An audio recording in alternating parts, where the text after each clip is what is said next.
Alors, c'est une déformation, ça fait 30 ans que je suis ici et j'ai perdu un peu de...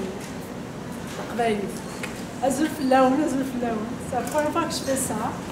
Alors, merci, j'admire l'association de la femme pour une si belle initiative.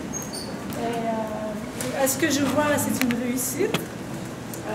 Puis nous, on est très très fiers de participer financièrement à cette activité. Pour faire ce genre d'activité, ça prend des sous.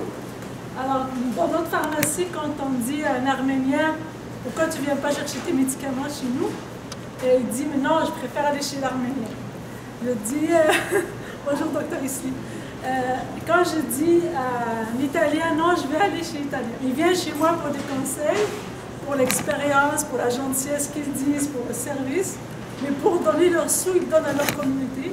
Je dis pourquoi? Mais parce que l'argent revient à l'église, parce que l'argent revient aux activités communautaires. Alors je me dis, pourquoi est-ce que nous, on ne fait pas ça? Personnellement, je fais ça. Des fois, je vais loin pour aller encourager des petits magasins, des berbères ou amazigh ou chaoui ou quelqu'un de ma communauté.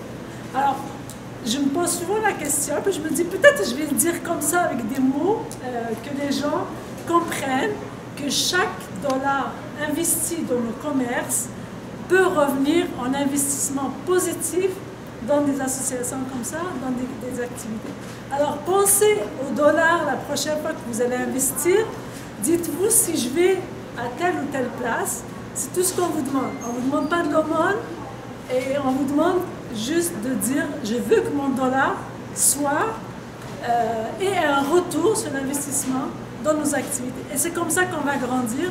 Ces gens-là qui travaillent très fort, ils investissent du temps, ils ne sont pas payés, ils mettent de l'argent dans leur poche, ils ne vous demandent pas de l'argent dans les activités.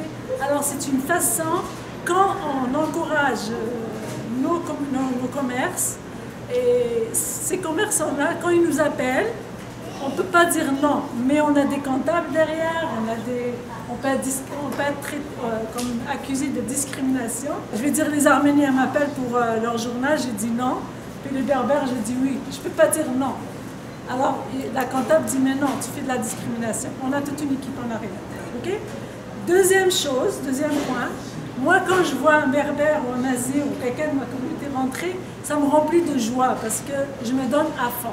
Je donne un excellent service à la pharmacie, mais spécialement quand je viens quelqu'un, surtout que ça fait très longtemps que je suis ici, alors la culture me manque et alors on se donne à fond, vous allez profiter de notre expérience. Okay?